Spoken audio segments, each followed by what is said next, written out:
First and foremost, let me thank the organizers of the conference, SIA-India, and in particular, Dr. Sudhir Rao, the president of SIA-India. Also, the former chairman of Department of Space, Dr. Kiran Kumar, and also the scientific secretary from ISRO, Mr. Uma Meshkaran. Industry colleagues, friends, it's really a pleasure and an honor for me to join you today, virtually, that is, to give this outline basically from an industry perspective. The title, although we have SATCOM emerging trends, and we've heard from Tom Chow and also from Deepak, very interesting insights into the reforms that are happening and also the upcoming LEO constellations in the marketplace. And in fact, the implication of those as well. And it was a very interesting perspective that Tom had, and also Deepak, in terms of going forward as well, in terms of the next round of reforms that we might experience, I hope, and sooner the better. So what I've tried to title this presentation is India's Satellite Industry. To me, this is a new frontier for national growth in this decade.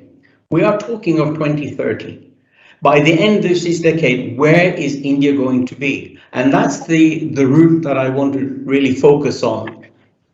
Because we've heard from the president exciting developments that are happening with emerging new companies, new startups, existing companies who are getting into much more diverse sort of areas of development and so on, and innovation.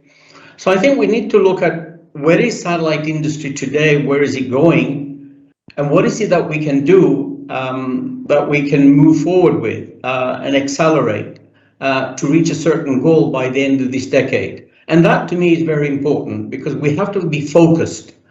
At the end of the day, we need to be focused in delivering results.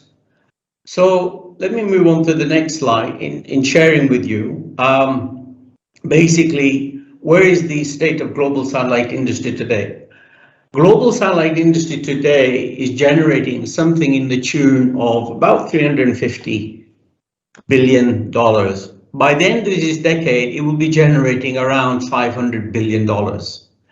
So we need to look at where this money is coming from, and really where is India in relation to this as well. There is tremendous amount of technological innovation that is happening, much more resilient networks, and of course there is a tremendous potential for national development and growth. India has led some ways in terms of the first generation reforms that it had.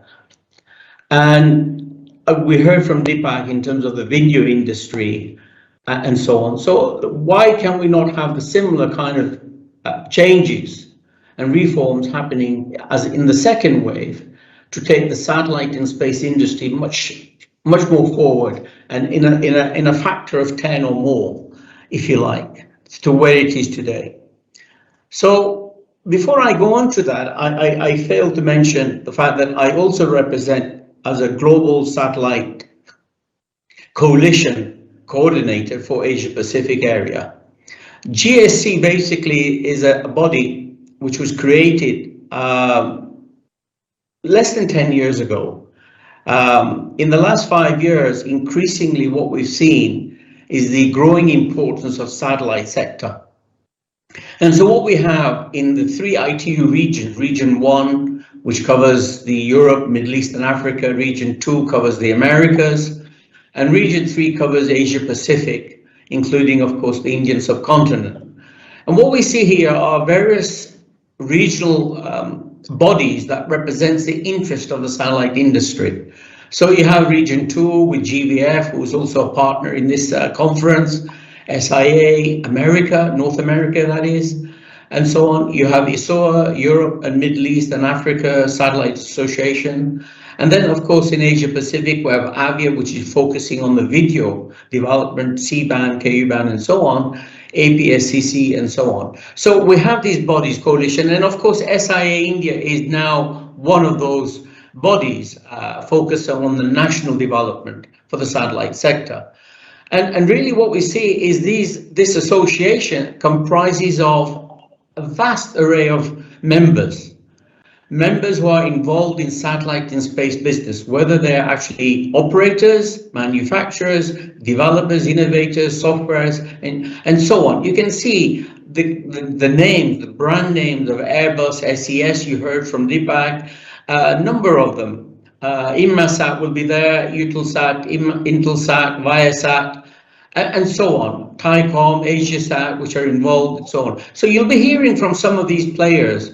We have 40 of these expert speakers across from these various companies joining us in this conference out of 600 odd delegates. So you'll be hearing from some of them. But again, it's interesting to see the diversity. And what we see is the diversity and a portfolio of services that satellite today provides across the Indian subcontinent. You know, we're looking at many elements here. When you look at the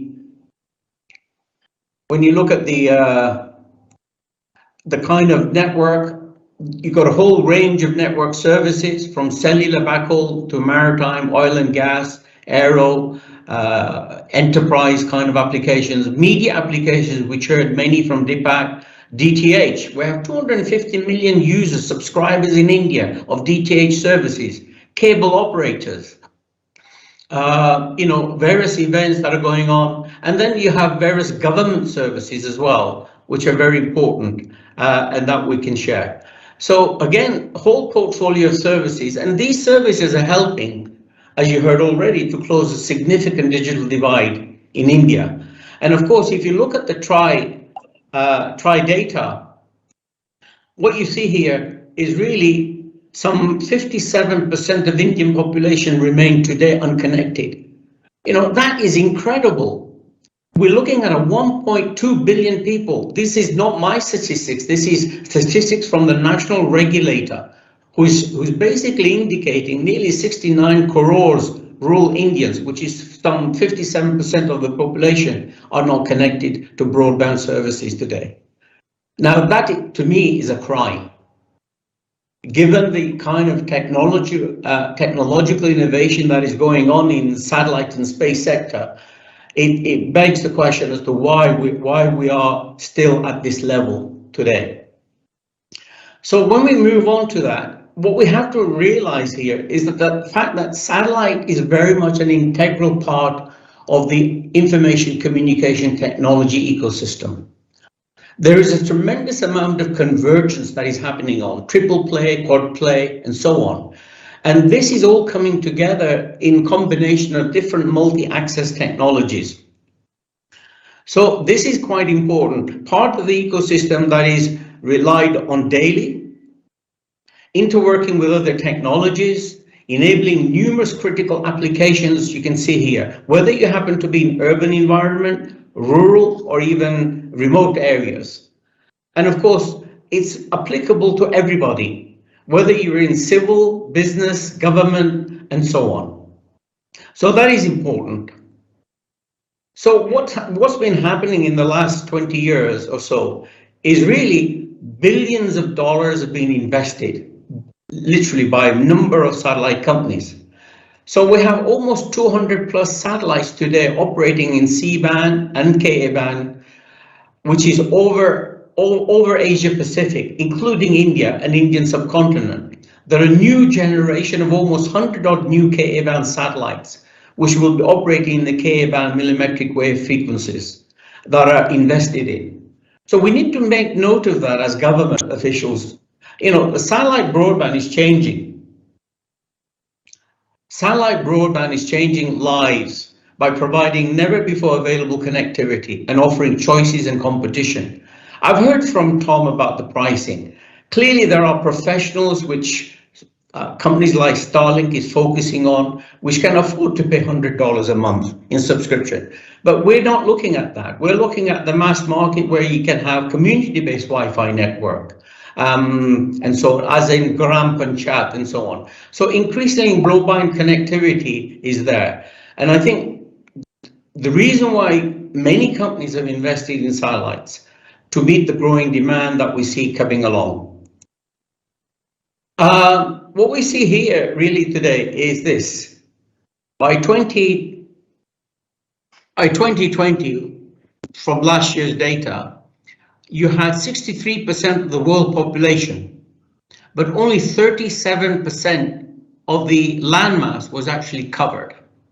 Okay, so you still have almost 1/3 of the world, or spread over 2/3 of the landmass of the world, which is not actually providing, we're not providing any services. It's not covered by 5G or 4G and so on. So it is important that where we see the breakdown.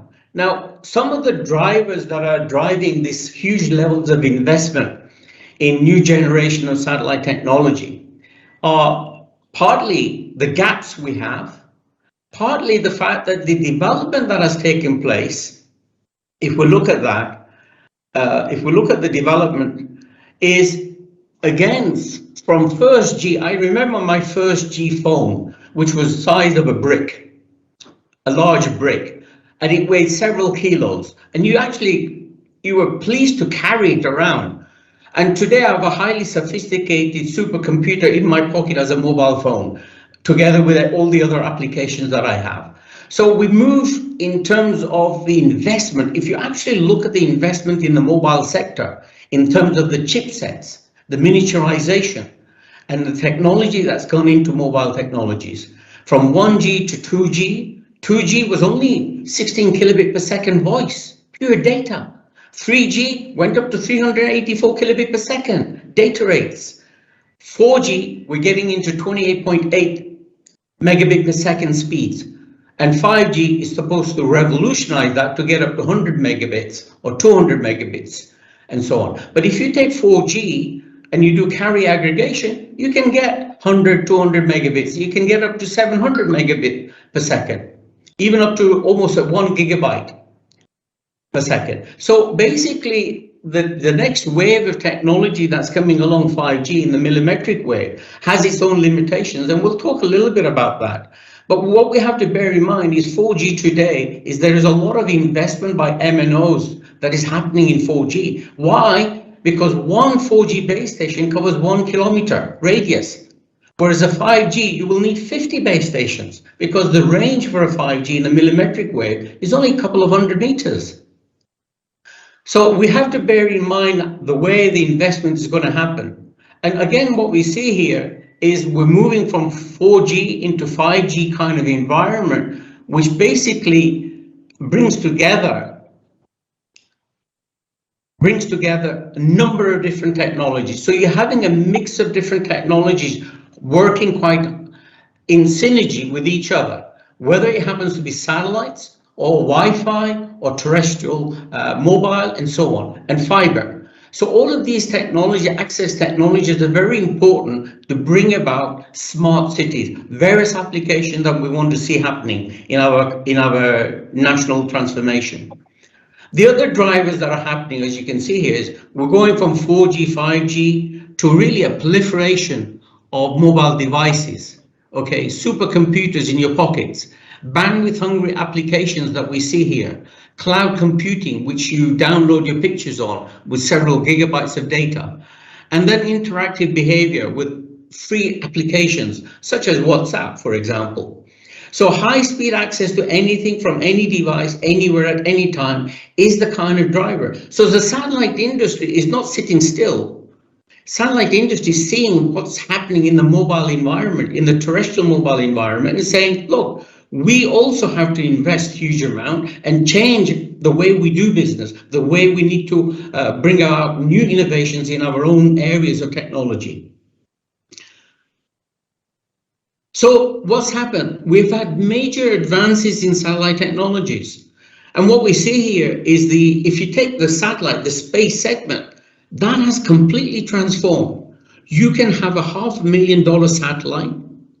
Typically, these small sats in LEO constellations, they're less than $1 million satellites, but fairly sophisticated and complex.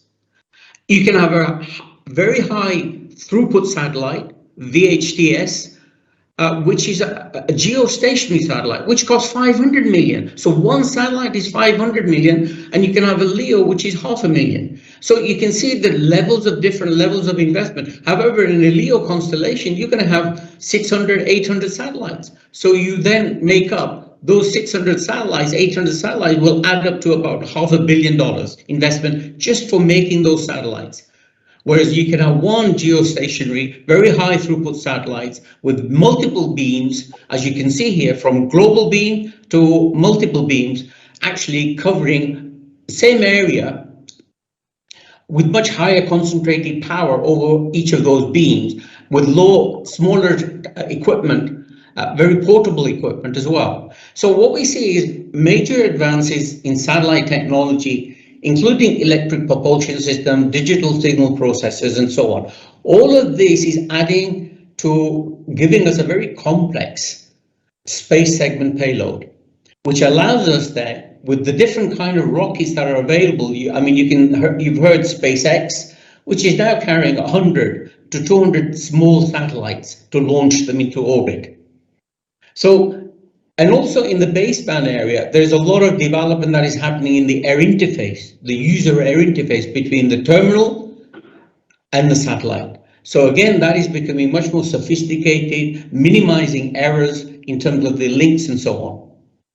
So there is a lot of innovative use of these technologies that is drastically reducing the ultimate thing, which is the cost per megabit, which basically is what the user is interested in. What is the cost per megabit? Now we're looking at a cost per megabit literally in terms of fractions of a cent. Okay, fractions of a cent. And that's very important. The other aspect is when you look at the launchers, the satellites, the user terminals, and the baseband equipment, which is the air interface. Again, all of these developments are moving towards a dramatic price per megabit decrease in terms of the cost of what you charge the end user. And here what we see is the different constellations, and I need to move very quickly, different constellations, basically whether you happen to be the GEOs, the initial first set of GEOs, the current generation of GEOs, were literally gigabytes. The new generations of very high throughput satellites are getting into terabytes of capacity. And the NGSOs, again, which are the low Earth orbit or the medium Earth orbit, are getting into terabytes of capacity. So you're going to have a phenomenal amount of capacity available from these very powerful space segments and constellations that are being put up.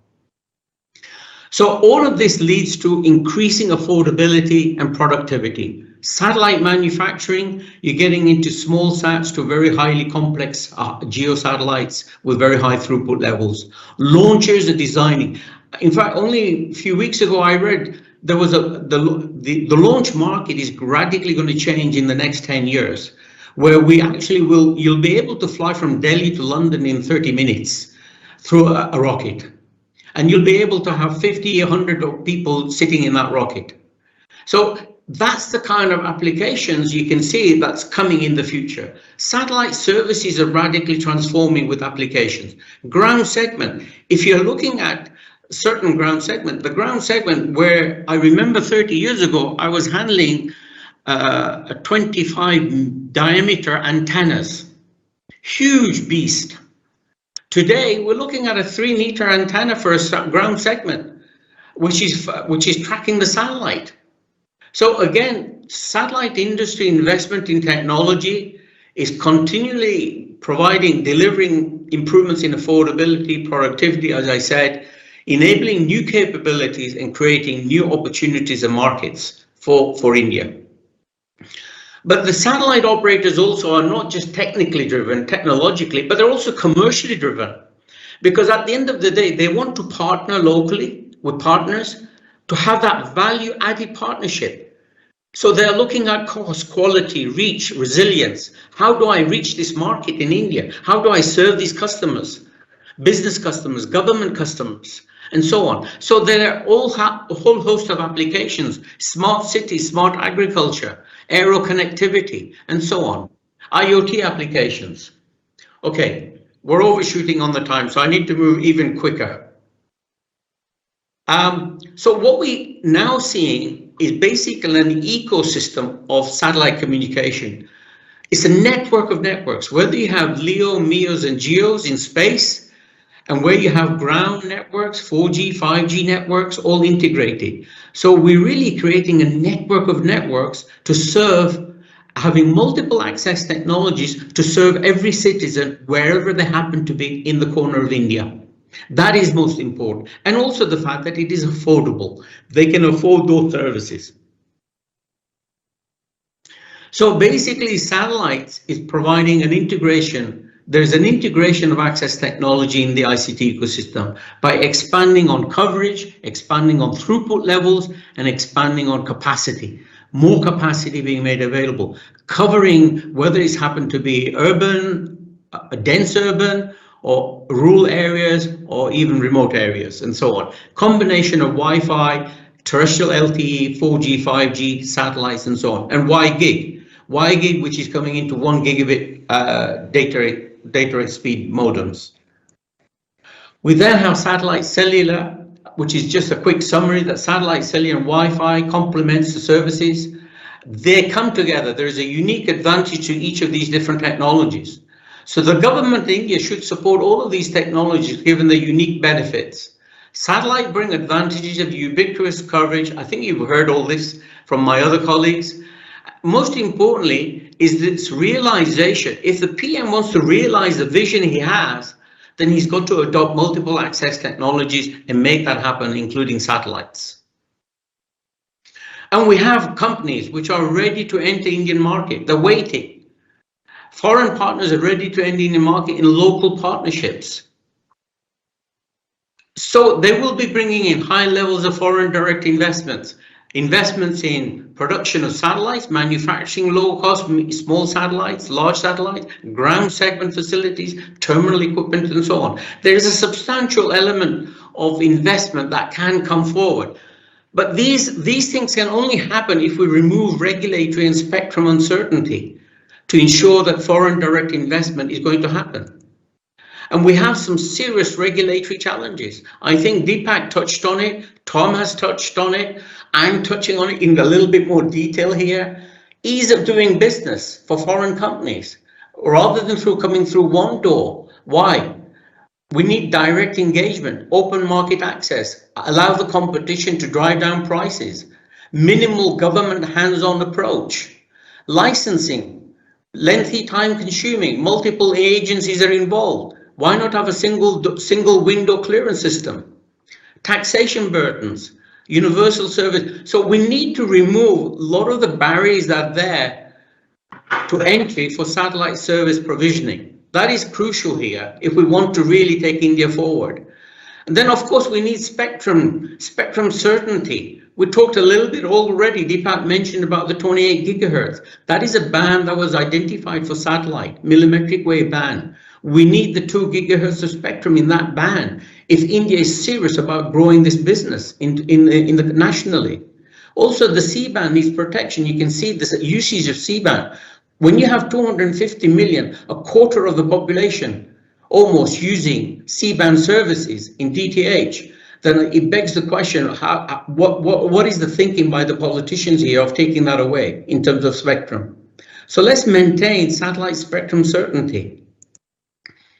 So final slide is really from the global market where we see $500 billion business. India's shares today is about 2%. If you look at satellite services, ground equipment, applications, satellite manufacturing, launch industry, and so on, overall, it's about 2 to 3 billion. This decade, in the next 9 years, India can turn this around into a 10%, at least 10%, $50 billion business within India. But the environment, the barriers have to be removed. The environment has to be right to bring in foreign investment, foreign partners. I cannot emphasize more than this. And I hope the officials from Indian government are looking at this in a very serious way, that we have great opportunity. We have a wave that's coming along. We can ride that wave. The opportunities are there. We need to grab that opportunity. and take India forward for a $50 billion business in 2030. Thank you very much.